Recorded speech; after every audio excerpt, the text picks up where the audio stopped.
They say good girls follow the rules. They smile, they show up, they keep it together. But we know that behind that polished exterior, there's a whole lot of anxiety. Hey, I'm Caitlin, chronic overthinker and host of Good Girls Have Anxiety. This podcast is for anyone who's ever looked calm on the outside, but was secretly spiraling over that one text they sent 3 days ago. Each week, we dive into this messy, hilarious, and sometimes uncomfortable truth about mental health.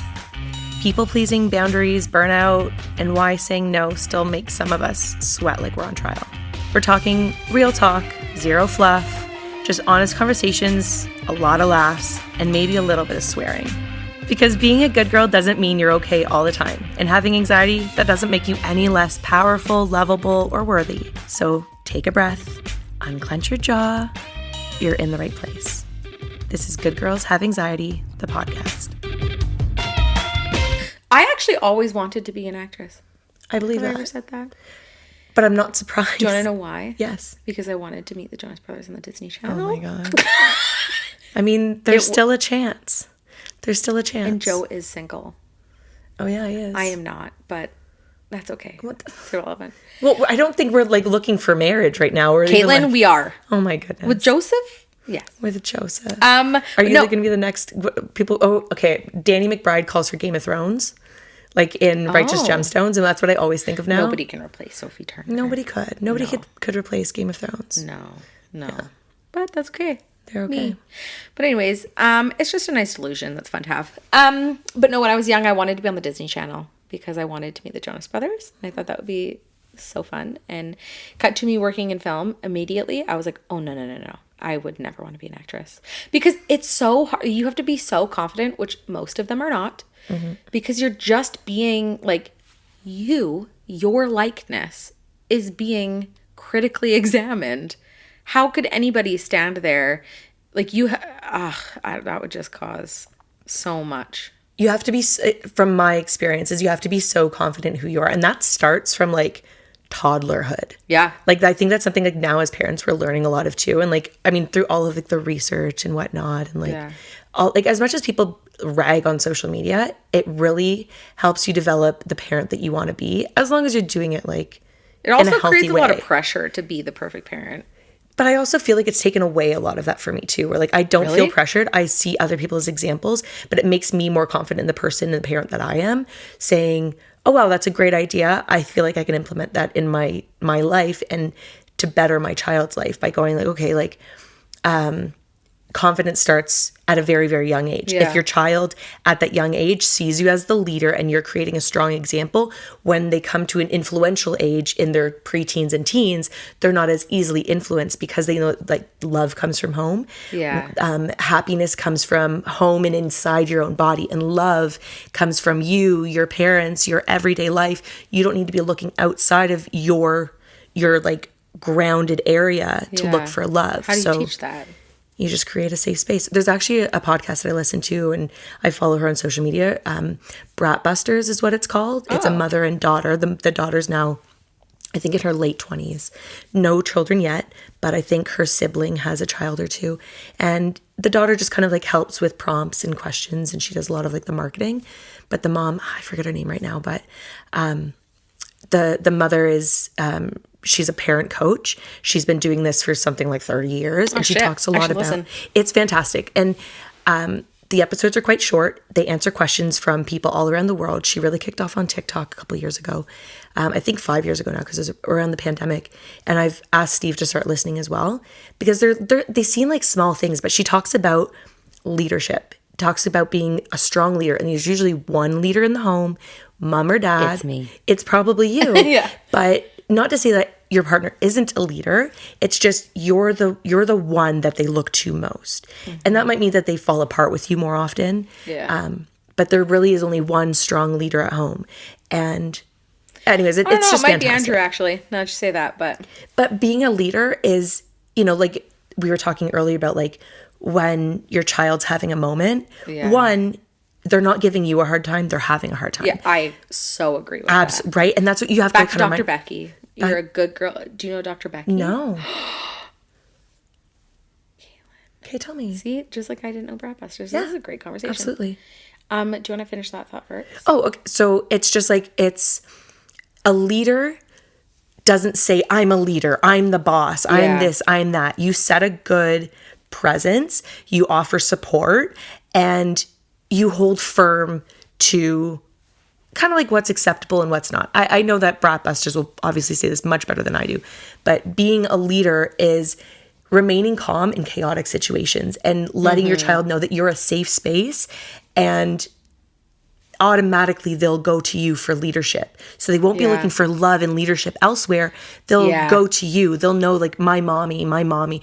Like, even at school, there was actually, this one really, really got me, where there was a story about somebody, this might not even been Brat Busters, it might have, but I'm not sure. No, it was Brat Busters. It was a story about, there was a conflict at school where the teacher said, I'll call your parents. And the kid goes, yeah, call my parents so we can figure this out. And that's what I would want. We're like, and it wasn't like, probably those words. Exactly. Please. But like, if there's a conflict at school and there's a problem, instead of threatening to call the parents and like the parent being mad at you, no, call me so I can help you figure this out. Yeah. I would want, like, my children, if there's an issue at school where the teacher's having an issue with you, whatever it is, yeah, call me so we can figure this out. I don't want you to feel scared to call me, because this is obviously something that we need to work on, and I need to be actively involved in the solution. Yeah. So that's, kind of the basis of it, but that's the kind of parenting she teaches. And this is something that I actually really, really love. And I'll give a proper example. So she calls it the behavior board, and the behavior board doesn't necessarily sound like what it is. So with the behavior board, it could be one thing. So you can start from age 3 to 12, and then it creates that leadership environment as well. But we tried it with Blake when she started slamming the door. Safe space, going into your room, not being your safe space. We don't send her to a room. Yeah. But when she wants a place to be by herself, if she doesn't like the answer or the result to something, she'll storm off. Like you saw Janie do literally this morning. Well, and yeah, she created her safe space. Yeah. And Blake was doing that, but then she was slamming her door. Yeah, that's what Janie does too, over and over again. Yeah. Yeah. Yeah. And it literally took one time of the behavior board and it stopped. It was unreal. Like, I don't mind if she goes to her room. Yeah. But it was the slamming of the door. It was like, absolutely not. And it kind of like, it triggers me where I'm like, I'm about to be like activated to go storming in that room. And no, dial it down. I let her slam the door for a couple weeks. And then I heard about the behavior board, and we did this. And so we did it on the board, and it's not like it's a punishment, but it kind of is. It's kind of like a quirky punishment. So if she were to slam... Love the rebrand. I know, it's right? It's like a quirky punishment. But listen, because it was very interesting, because it doesn't sound like... It sounds like a punishment to them, but it's not like a spank. No, it's nothing aggressive like that. It's not, now it's like $1 in the dollar jar or whatever. Yeah. It was give them a task. So if you slam that door, now you have to make mom and dad's bed. And obviously she's not going to make it by herself. Mm-hmm. But it could be like, okay, you slam the door, and now you're going to have to clean up all the toys in the toy room. But doesn't that also make doing those tasks a negative thing? I think... Would they then have a relationship with doing tasks and helping around the house that's like, this is a bad thing? But I think the point is make it fun. Okay. So like now you and your parents are doing... So not something where like, if you do that, I don't know, like... I don't know, like... for this, it worked. And she'll explain it way better on the podcast. And she has a website as well. I think it's literally bratbusters.com. But for this, it was just as simple as if you slam the door, the consequence is to, I think it was clean up all the toys in the toy room. And it was simple, but it is just doing tasks. Like, yes, it's a job, and it's not a job that you like, but it's not a job where like you're going to hate it. And honestly, it might be a connection time too. But, and then what she also says is as the kids get older, they can choose your punishment. So like, if because it goes both ways. So like Steve had one where it was like no phones at the table. I had one where it was no yelling. I know, because if I could control that, I fucking would. Right? But it also made me more conscious of my yelling. And I'm the one who made that rule for myself, because she doesn't quite understand it yet. But as she gets older, it could be, I think Brat Busters actually made an example where like her child was like 10 or something, and it was mom has to buy us ice cream. Something silly like that, where it's like, haha, mom, like you gotta pay the piper too. Yeah. But yeah, interesting. Yeah. So we did that once we did the behavior board with Blake, and literally the next time I could hear her stomping up to her room, and right away she slammed the door, but then she opened it up and closed it slowly again. Oh, interesting. So I didn't punish her for that one, like, or give her the whatever it was beat her. after. Didn't beat her. But like we didn't have to clean up the playroom after, right? Yeah. And it never happened again. She does not slam the door anymore. Interesting. Like I can literally hear her about to slam the door and she'll slowly do it. Catches And we herself. were cackling for the longest time. And now I don't think she's stormed up to her room in weeks. And she's been home with me a lot. Interesting. Like she's not going to school as much. Like it just, something clicked. You're going to love Dr. Becky. I'm sure I will. So she has a podcast herself. She posts a lot of her content on social media. It's under Dr. Becky Good Inside. She also has a book, I believe. We're big Dr. Becky fans. So a lot of like the mottos kind of connect, is that her big thing is that they're a good kid having a hard time. Yeah. You need to view your kid as a good kid. Yeah. If you talk to them and treat them and think of them like a bad kid, chances are, Yeah. it's not that they'll become that, but you're like putting that in their head that they're a bad kid. Absolutely. And who wants to grow up feeling that way? And so they're a good kid having a hard time. And then your role as a parent is to be a strong, sturdy leader. And her analogy or example is, how would you want a pilot to be if shit was going south on a plane? Would you want the pilot to come back and say, no, stop freaking out, stop crying, you're fine. Like, I've got it. We're going to figure it out. It's fine. Stop acting that way. No, you wouldn't feel better about shit going south if you're being screamed at. And on the flip side, would you feel good about, I think it's going to be okay. I'm like pretty sure that like somebody will probably like come over here and like help us figure it out. Like, don't worry, let's all just like hug. Like, no, you also wouldn't. You'd feel floundering in a sense that you need to then step up and be good. Yeah. But if your pilot came out and was like, I totally understand. I understand this turbulence feels out of control, but I can promise you we've got this. Yeah. I'm a trained professional. It's going to be okay. But I understand how you feel. I understand why you feel that way. That would make you feel like, okay, we're going to be okay. Yeah. And so when tantrums are happening, or when your job isn't to come in and start screaming at them, because that's not going to make them feel like you've got this. But your job is to hold down the fort, and you're the strong, sturdy leader. And so, yeah, I always like turn on in my head. I'm like, okay, I'm a pilot now. I love that. Yeah, how would Dr. Becky's pilot be in this situation? And yeah, it really helps. But I strongly recommend. She has a program online too that Dr. Becky sponsors us. We would love that. Yeah, that you can do like a subscription based, and That was probably so creepy. I would love that. but you know what? Anyways, Throwing it out there. Just throwing the spaghetti to the wall. Yeah, exactly. And we signed up for it when we were moving. So it was a big life transition, and like a lot of behavioral things were coming up. And yeah, signed up for it. It's not like crazy expensive, but it was so helpful. Tons of webinars on different things. One being sleep, one being potty training, one being introducing siblings. A lot of it's also on like, what is it? Deeply feeling kids. Oh. So if you have a deeply feeling kid, like what are ways that you can go about that and like help support them, but still have firm boundaries. She's very clear on firm boundaries is what is going to set you guys up for success. Yeah. It's not saying don't have boundaries. You need to have firm boundaries. Yeah. And then the punishments, her big thing is that they need to be applicable to that moment. So say it's like, the one thing she really doesn't recommend is, well, you hit me with that, so you don't get ice cream tonight. And then at dinner, you're like, you don't get your ice cream. They're too little. They don't tie that together. It needs to be in that moment and applicable to the situation, or else it doesn't quite stick. Well, a lot of time it's just removing them from the situation that's making them overstimulated or upset or like misunderstanding. Like pulling themselves away from the situation. Which Janie did last night so well. Oh, yeah. I was so proud of her when she was like, I just need a break. She said that. That's for context, my husband had a show last night. Mark Andrew Spencer. He's on Spotify. Look him up. Also the audio guy for our podcast. Yes. But he had a show last night, and I brought Janie, and it was just a lot. Like all of our family there, tons of friends, obviously loud. And she was having a hard time. She was feeling very shy. And she at one point said to me that everything's a little loud. I'm overwhelmed. Can we go outside? Or no, she had said, I want to go somewhere or something like that. And I was like, yes, let's go outside and sit down. And we went outside, took a seat. It was quiet out there. took some deep breaths and went back inside, and she was good. I love that. I was like, holy She did so shit. well. Yeah, she did so well. But that also shows you as a leader.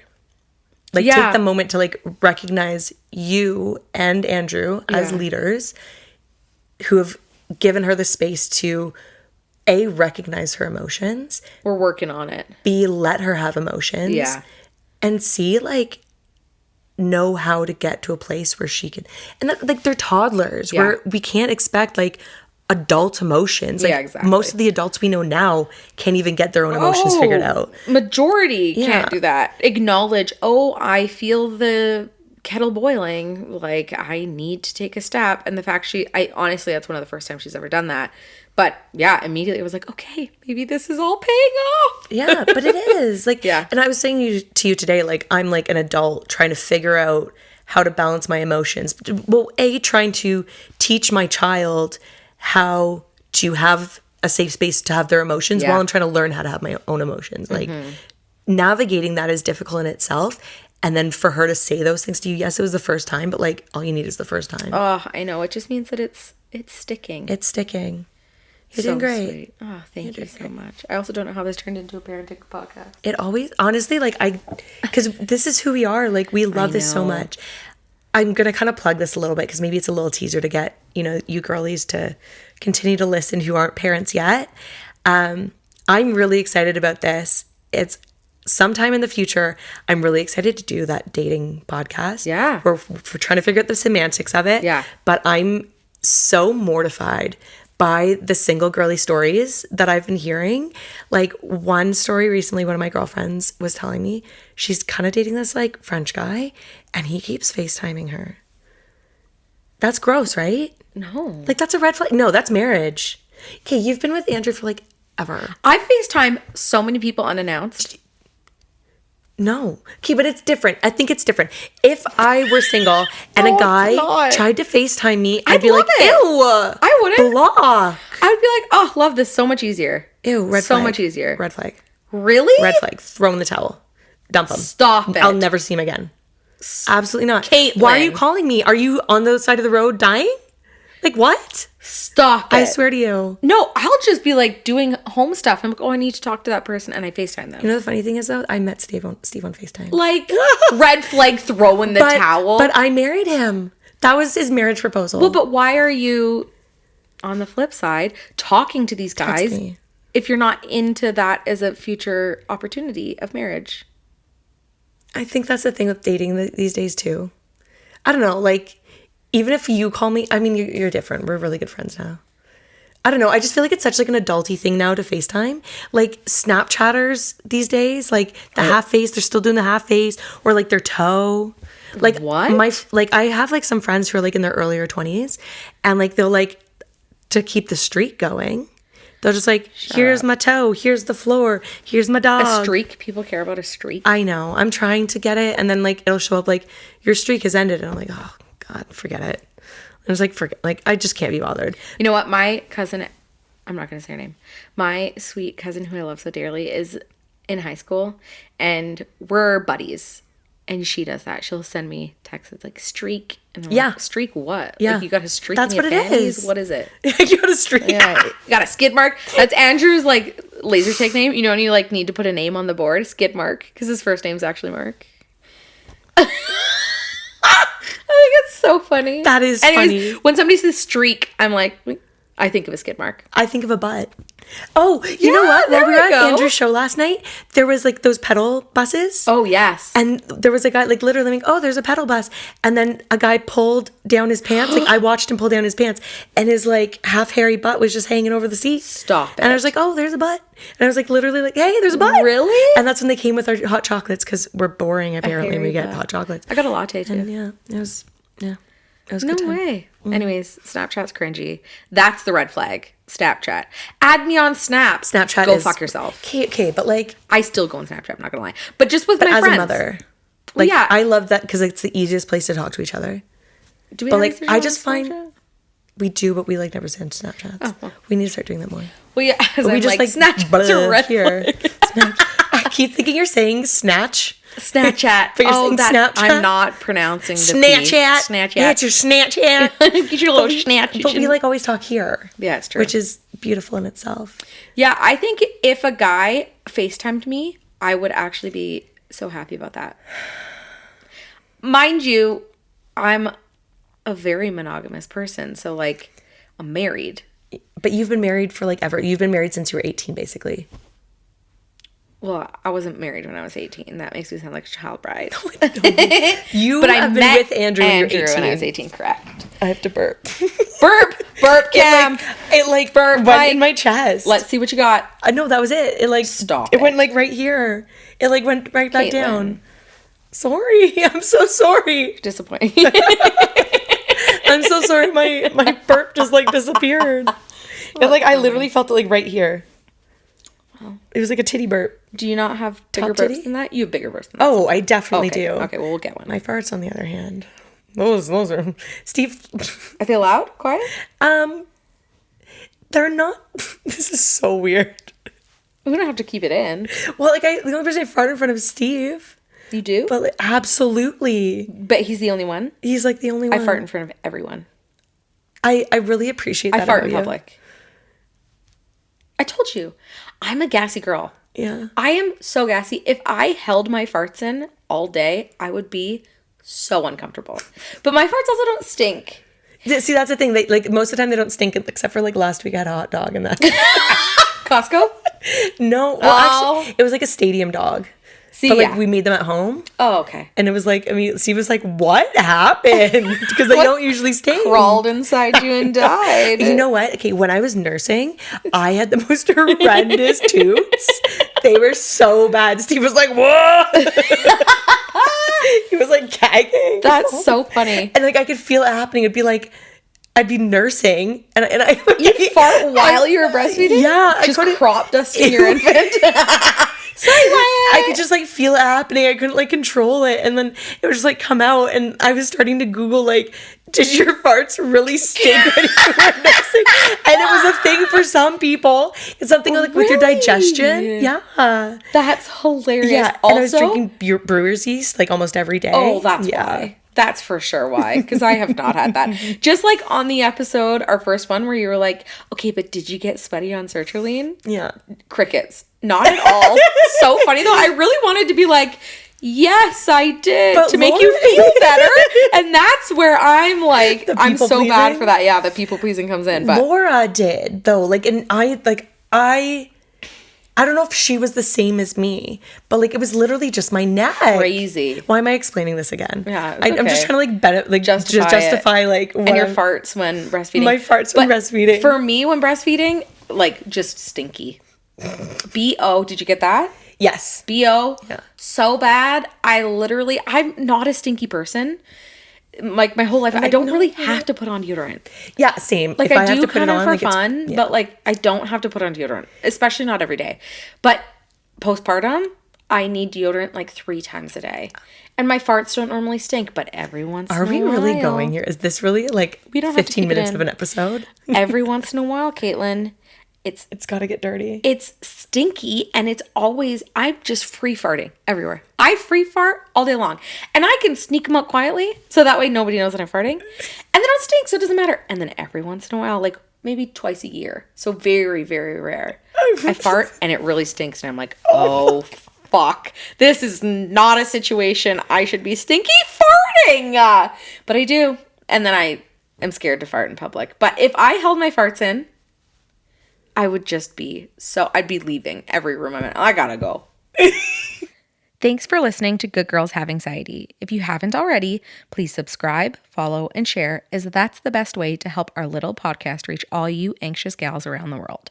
But I actually was kind of channeling you on the way in here today because the traffic was absurd. Was it? Like, okay, so this is kind of funny. I forgot to take my anti-anxiety medication and I got like almost to the highway and I called Steve and I was like, I forgot my whatever I'm taking, Cipralax. It's Cipralax now. I forgot my Cipralax. Like I need to come pick it up. Like, because I got cut off 3 times. I saw multiple cars running red lights. And then there was one like SUV that I don't even know what he did. Like, he was just like trying to like cut people off, like almost like on purpose. Like, I don't know what was happening. It was just like a really weird situation where I'm like, this is messy. Like, I don't drive very often. And when I do, it's not very far. And like maybe like once a week I'll drive for like an hour. And yeah, it was just like, it was really messy. I had to turn around and go back home. And then it continued when I got on the highway. Really? I literally had, there was another white SUV. Okay, so first behind me, there was a sheriff, like highway sheriff, behind me. And then behind him was another like undercover SUV. And they were behind me and I was going like 120 and a 110. But I was actually slower than traffic. And I'm like, okay, like this is fishy. So when I saw the opportunity, I moved over and then they ended up going past me. So they were going way fast. Oh. And they're probably looking for like a bigger situation to follow. Yeah. But then I went back behind them because I didn't want to be in the fast lane. So I was behind these two cops. And then this white SUV comes right onto the highway and literally cuts me off. I had to slam on my brakes and like try to like swerve so that they didn't hit me. And it was like this young girl behind a cop, and I leaned on the horn. Like, I was a little spooked because like, thank goodness there was nobody else behind me, because I was able to like kind of get out of the way, and I leaned on the horn and I saw the cops kind of slow down, but they're probably again looking for like a big truck, like whatever. So this girl was like, I don't think she realized that there was two cops there. And then she just kept cutting people off and didn't even get pulled over. It was a really weird situation. So that happened. There's more people like running red lights. There was speeding in the, like a bunch of construction. Yeah. Speeding the construction areas. It was just like, it was wild. I got pulled over by a cop. Oh. This week. Another one? Or was that Drumheller? It was Drumheller. Oh. I just haven't said it on here yet. Oh, tell us, girl. So, well, two things. I just about got out of my car and yelled at an old man at a Costco parking lot this week too. Oh my gosh. And I thought of you immediately. Okay, because I'll do the Costco story. I had the full family in the car. And we're sitting, signal on, waiting for a spot in Costco. There's two vehicles on either side packing up and leaving. Two families packing up and leaving. So one car, I'm like facing him. He's signaled to go left into that stall. So I'm facing him and I signal to go left into the other stall. So we're just whoop. If you're watching, whoop. You know, that's your stall is my stall. Well, the one that I was waiting for finished first. And this guy goes to fucking take it. And I'm like, your signal, you're on the wrong side of the fucking street in order to get into that spot. And you signaled for the other one. What are you doing? You just think because they're done first, you deserve that one? So we're like about to get in an accident going into the same stall. And I roll my window down and I'm like, what are you doing? Like, you were signaling for the other spot. We were both sitting here waiting for minutes. Yeah. And then he was like, what does it matter to you? What does it matter to me? What the fuck do you mean? Like, I don't understand. Do you have it? You think you're that important and that you matter so much more than our family in our car that you deserve everything that's best and it just doesn't matter about what other people do or get or what their situation. Like, what the fuck do you mean? Like, the certain extent of like social graces and like understanding how like society has to function in a little bit of respect. Like, that's what I'd be thinking. Like, order. How dare you? Yes, you like had a signal that you put on for a motherfucking reason. What would he have done if I went into the stall he was signaling into? Imagine. So I just about get out of this vehicle because this man goes straight through. I'm turning into the stall. This man does not care that I'm turning into the stall and goes into the stall. Just about getting in an accident. I have the full family in the car. So of course I stop and don't continue going in. And I'm like not yelling at him, but being like, are you kidding me? Like, what do you mean it doesn't matter? And then there's two Costco workers in the cart corral and they start going boo and booing the guy. Good. Yeah, which was nice of them. And then the other person leaves. Like, it wasn't about like timing. Well, I do have a crying baby in the car and this old fuck does not. But it's inconsiderate. But it's just rude. And like, we're going to get in a car accident because what? You didn't want to wait 2 more seconds for your spot that you were signaling into? Anyway, so I get out of the car and then the two Costco workers were like, boo, that guy sucks. That's so rude. And like, he can hear us. But he waited and he had a wife, like an older lady in the car too, waited in his car until we left. And I was like, this man is going to destroy my vehicle. So I went and I took a picture of my license plate and a video of my car and a picture of his license plate before I left because he was sitting there for like 10 minutes not getting in the car because he's a coward. I was going to say, he's a coward. He's embarrassed of what he did. His wife was probably like, don't you dare get out of the car. That was rude. Like, why would anybody do that? I just can't understand that. But it's like, who was it that I was talking to about this? Oh, about we didn't talk about this on the podcast. Remember right before we recorded with Liz, I went to Sobeys in the morning. Oh, yeah. And like this woman was probably yeah. she couldn't like stand up. She was like leaning on her cart. So I'm going to assume that she's like in her late 60s, 70s. But this is the same thing. It's like, apparently there's like a bunch of Facebook groups like this where these old people go to the superstores at busy times so they can like complain to people or complain about people or yell at people. Apparently it's a thing. Really? It's like very popular on Reddit too. Wow. And I believe it because some people just like to hate people and complain. So maybe similar, but maybe not. But this woman, right when you walk into my Sobeys, which is kind of my safe space, like I love this Sobeys because Sobeys is so expensive. it is, but don't catch me in a Sobeys. I don't go there for my regular groceries. I go there for quick things. So if I want like a ready-made tray, for example, which is what I was going there for, or some quick fruit, that's where I'll go. Will I get my regular groceries there? Probably not. If I see something on sale, so sure. True. Right? So or true. like if I need milk, like we like it because it's well-maintained. It's your bougie spot. It's my bougie spot, but it's well-maintained. The people there are always really nice.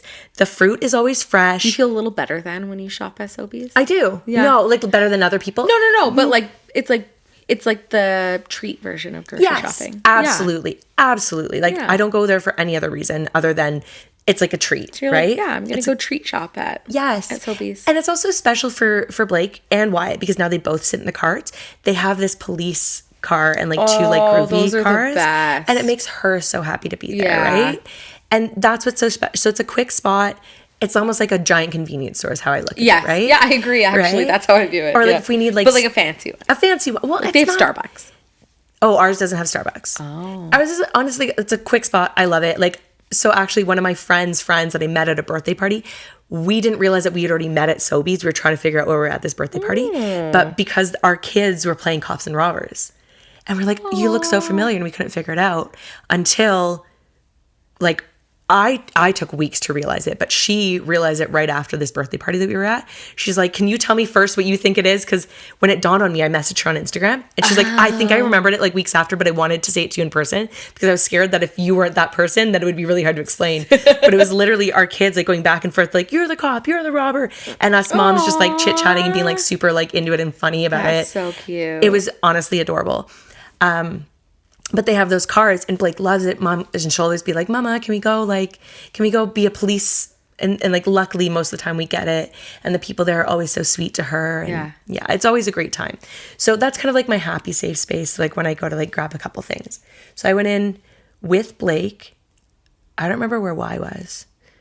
I think Y was at home with Steve or maybe Laura. He was at home with Laura. And, so anyways, I go in and literally like, as soon as you turn into the store, Blake was in the shopping cart. I parked it all the way at the end of this row where I'm about to look at the fruits and veg and the pre-made trays. Literally the first right you take, this is where all this stuff is. And there's this older woman and this older man, not together, completely separate, looking at the fruits and veg. I see a spot. I parked Blake all the way out of the way. I see a spot between so kind of right out of the way. I bring my kid with me. I get in the way. Because I'm worried someone's going to steal her. That's why. That's fair. I still have those thoughts. But this is my safe space. At Walmart, maybe a little bit different. You go. But like this, it wasn't very busy. It was, I could see her easily. And then she was out of the way. She wasn't bothering anybody. And which is kind of a stupid thought in itself. Like kids should exist in society too. Yeah. But I saw there was like a spot open between the man and the woman who were separate in their carts. And I just poked my head in. And I couldn't see what I needed to see. So I went to the other side of this woman. And she goes, no, help yourself. And I literally looked at her like, up. What? What? You can't be talking to me. I had no idea. I literally didn't think she was talking to me. You're the one parked in front of here, literally. taking up the whole fucking aisle. Exactly. And then, I don't know, I guess she was just planning on continuing straight, which is rude in itself. You go back into the main aisle and then you continue after you get what you need. Also, correct? have you ever been to a Costco, ma'am? Have you ever driven on the road? Have you ever walked on a sidewalk? There's rules of society. There's rules of society we all follow. So that we can all function. Yes. Like, it was bananas. And I'm like looking at her like, I don't know what you're talking about. I'm so sorry. And I even said, I'm so sorry, pardon? And she goes, well, you just walk right in front of me. I was like, I mean, I was looking at the fruits and vegetables that you were in front of. Like, and I'm on this side so I can reach them. And she just started going in on me about how I was raised with no manners.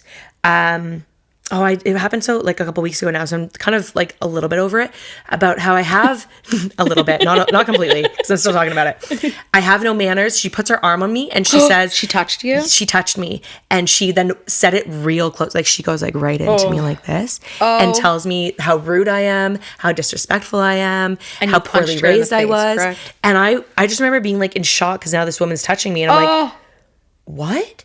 And I ended it with something along the lines of, clearly you're having a bad day and I hope your day gets better.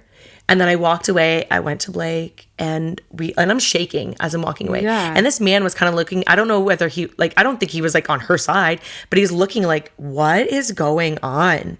And I don't like confrontation. I don't like confrontation, but I was also like in such shock that once she was talking, like I said, I'm sure that I was raised perfectly fine. Like, it has nothing to do with my manners. I do have manners. Like, this sounds like a you problem, not a me problem. Entirely. I'm sorry that your life sucks so much. Like, I didn't say it like that, but it was like something along the lines of like, it sounds like you're having a bad day. I'm not having a bad day. All right. Well, whatever it is, I hope you get better. Like, get well. Yeah. And you're unwell. You're unwell. You're very unwell. Like, maybe you need some Cipralax. Maybe you need some Zoloft, honey. Literally. Take an Ativan and fucking get in a wheelchair and zonk out in the corner. I don't care. And like, leave people alone. Like, why did it ruin your day? And why did you have to ruin my morning? Like, and in 2 weeks, we're still on. In 2 weeks, we're still on it. And because like those are the things like stick with you, because it made me question like, am I like a rude person? I literally was texting my mom already, and I like told her, and she's like, what? And I like then I got home to Laura, and I like told her all about it, and that's when she told me about like the Reddit stuff. Yeah. But like then I walked over to Blake, and I'm shaking, and I'm like I'm kind of worried that she's set a good example for your kids on how to navigate those situations. And I wasn't yelling, but I think she could see that woman was yelling at me. Yeah. And I was just like, nothing, honey. I was just like talking to somebody. Like they were just raising their voice, like something like that. And then I like walk away and I'm still shaking or whatever. But I would hope that woman also didn't notice that I was with the child, which makes her even less aware of her surroundings. And maybe she was there just to ruin somebody's day and it happened to be mine. But that like really shook me up. Like I almost wanted to tell somebody at the store, because I like it felt like one of those safe environments where like they'd be like, all right, lady, get the heck out of here. You know? Yeah. I should have been. But at the same time, like everybody should be free to shop as they please. Well, it's I just can't stand when people do that. But then sometimes I'm like, okay, take a step back. And like, what if that person, because I have also been a person that I like hold it together, and then all of a sudden something small happens, and then I'm like, and I can't be nice anymore. Or not that I can't be nice anymore, but I'm like, this is the last straw. That sometimes I like want to give them a bit of credit that like maybe this was just their last straw, and I know it's not about me, and I know they're carrying something. Like you had said, like I just did. Yeah, like whatever it is, like I hope you're okay. But your internal demons should not be somebody else's fault. For sure. And that's work that you do with yourself. And absolutely. This woman in her 70s, it's still her responsibility to own it and not take it out on somebody else. Absolutely. Yeah. So it's fair that it could be like, and even like the person in your situation, like, really, what's it to you? That's fair. What's it to me? But also, what's it to you that you take, that your needs take priority over mine when you're clearly signaling for that spot? Like, that's just not. It's your world and we're living in it. Exactly. That's what this is giving. Exactly. Both situations are giving. This is my world. You are all pawns in my world, and you're inconveniencing me. And what I learned from my situation and what I'm hearing from your situation is that we are healing generationally, and they are still suffering, and they will suffer till their last day. For real. Absolutely. Like, and also just a touch of self-awareness. Yeah. But I think it is their self-awareness where it's also their self-righteousness. Ooh. Yeah. Wow, that's a big word. This girl has done lots of work. That's it for this episode of Good Girls Have Anxiety. Don't forget to subscribe, share, and review. If your brain's still spiraling, honestly, same. Follow us on Instagram, Good Girls Have Anxiety. Email us, goodgirlshaveanxiety@gmail.com, and send it to a friend. We appreciate every single share, download, and engagement. Now take a breath, unclench your jaw. You're doing great. And remember, being anxious doesn't make you broken. It makes you human. Okay, love you. Bye.